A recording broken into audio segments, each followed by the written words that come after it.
Hey guys, Mel the Train Tutor here again with another tutorial for you, and in this tutorial we're going to be looking at two simple techniques to make more realistic flocking. Okay, now this is not a masterclass or anything like that, but it is a couple of really simple techniques that can make some really good effects on your terrain. Now what we've got here is our terrain piece we're going to be working on. It's a polystyrene hill, beveled hill, yeah, following the 1 in 3 guide, so you know models can stand on it. Okay, it's all been painted up, it's all ready for actual flocking now, and that's the next stage. Now before we jump into actually getting it done, I just want to very quickly talk about our materials. Now typically, yeah, we use flock. That's a good, yeah. Okay, and you put your PVA down, you put your flock down, you can put your static grass on, and you progress from there. Now in this case we're going to use two sorts of flock. This is our standard flock, which is the light green, which I normally use on my stuff. And in this case, yeah, what we're going to do is we're going to use a very dark green. Yeah, and if I compare them, you'll look at them and go, yeah, that's a strong contrast, Mel. Yes, it is. But what you need to do is consider this to be your base colour and this to be a highlight. Okay, think of your models when you're doing edge highlighting. We use very contrasting colours. And the reason for this is I could go subtle and it would look really good close up, a bit like blending on a model. Yeah, but when you're doing terrain, yeah, if you want a nice looking tabletop, sort of a tabletop set, you take it from the, and without being like an over, you know, a masterclass thing, you work from sort of tabletop view. Same with like where you do strong edge highlighting, because it makes the model look good at tabletop distance. And we do the same on this, and that's why we're using two strong shades, because if we used a sort of a subtle mix, you wouldn't be able to see it at the tabletop height. So what am I going to do? Well, first off, I'm going to cover this with PVA, and as soon as I've covered it with PVA, I'll bring it back and we'll start crack on with the first technique, which is this two-tone highlight in a flock. Right, let me get this glued up and we'll come back when it is. It's all PVA'd up now and we're ready to put our flock highlights in. So we're going to put our highlights in first because it's important that these stick down, yeah, and prevent the lighter flock sticking to them to give us our green patches. So what I'm going to do is I'm literally getting a pinch and I'm sprinkling. And what I'm trying to do is go almost to 100% coverage in spots, but just a little bit left over. Yeah, and that will help the blending. What you don't want is what I've just done, which is a nice solid patch. There, you know how it rolls. Yeah, but all I'm going to do is just sprinkle this on.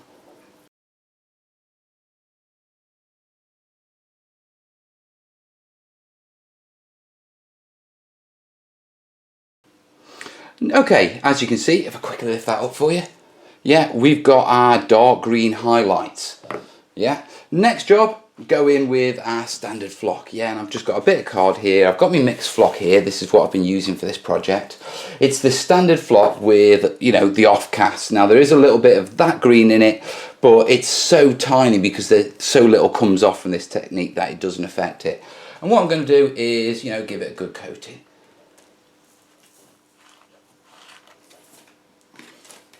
Okay, there we go.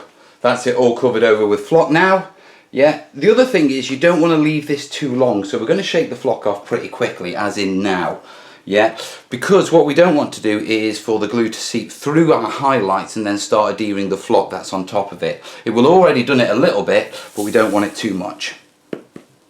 Yeah, and then the next thing we need to do is get the excess off, so give it a good bang. Oh God. Yeah, we're good. Typical me. And there we go. Right, let me put that down because I can't see my camera. There we go. Right, there you go, guys. Let me pull that up. Yeah. And that's how you get sort of that two-tone effect, a more natural look. And it's good at tabletop, i.e. from a distance it looks really good. If you get up close, yeah, you can start, you know, it starts looking a bit not so good, but we've got other things to add on to this and other things to do to it. Now the next job is just to simply leave this overnight to dry, yeah, and in the morning what we'll do is we'll come back and I'll show you how to feather in dirt patches and that sort of stuff and break it up even further. Right, see you in the morning, guys. Okay guys, it's all dry now and it's darkened up a little. It was a little bit lighter last night because of the white of the PVA, but when it dries it darkens. Okay, to give a more realistic, natural looking sort of flocking. Now the next job we're going to do is called feathering, and it's actually a very subtle technique. So what I'm going to do is I'm going to do it on half of it, this half here. Then hopefully what you'll be able to see is you'll be able to compare one half to the other half and see the effect that it has. Now basically feathering is quite simple. All it involves is brushing off the excess base greens, yeah, to reveal some of the darker brown undercoat, the base coat. Now it's not going to be massive patches, it is very subtle.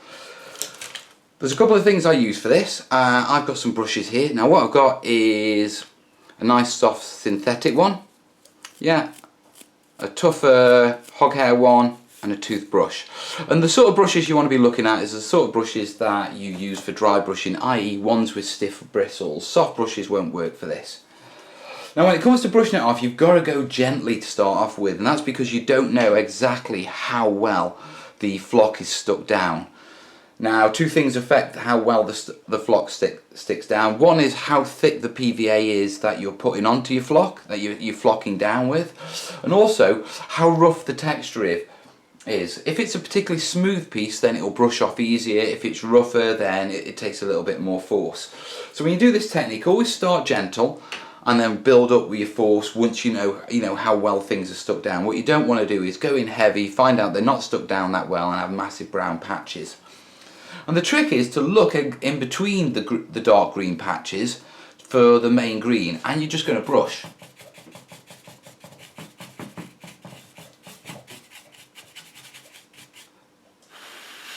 And you're going to blow as you brush to get rid of the excess flock.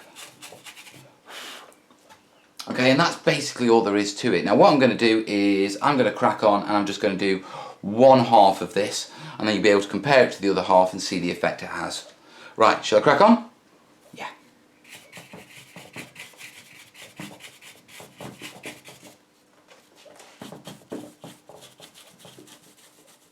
Right guys, that's all done now, and you should be able to see the difference. Now I want to make clear straight from the start, there's nothing wrong with this technique, this simple two-tone. If you want to take it to this level and leave it, that's perfectly fine.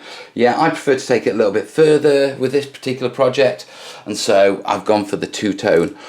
Yeah, and by adding, by brushing away the excess flock and thinning it down, I've managed to add dirt patches in. You should be able to clear, yeah, you can see those nice and clear. Yeah, and it's just far more realistic. Okay, sorry about the awkward jump, guys. I forgot about this part of the feathering, and I told you I haven't had 2 coffees. Right, obviously, I've done the entire piece now and brushed away, and I'm doing the harsh feathering. Now for that, what I'm using is a wire brush. Okay, and what I'm doing is, if you look here, do you see this lighter bit? Okay, that's just simply a matter of coming along with your brush, your wire brush, and giving it a good scrape. And what you get is a light patch. Do you see that? And that's another shade, yeah? So we've got a two-tone flocking, which gives us a nice contrast. We've got our broken dirt, yeah, which breaks it up and breaks up our even base coat. And then we're coming in with a final highlight using this brush, yeah? And it is literally just coming along, yeah? Give it a quick brush. Yeah, and there you go. And you get these sort of light patches. Yeah. Now remember, this is just simple flocking and then brushing it off. Yeah, just how you brush it and the techniques that are important. So I'm not going to run through them all because you've watched the video, haven't you, guys? Okay, guys, this was just a simple video on how to get more realistic flocking with a couple of easy techniques. Yeah, the blending, the brushing, the heavy feathering. Okay, and there you go. A little bit there. So guys, I'm going to crack on with these. Obviously, if you've liked the video, give it a like. Yeah, if you've got any questions, comments, any techniques that you'd like to share, throw it in the comments. Yeah, and let's make the comments a good resource. Remember, I always reply to my comments. If you're after a tutorial, yeah, or you've got some feedback on the technical stuff of this video, jump onto the little linky that'll be popping up soon enough for my feedback and requests. Yeah. And until I see you in the next video, which will be coming very soon, crack on, do some easy realistic flocking, guys. How nice is that? Alright guys, I'll see you in the next vid. All the best, yeah? Ta-da.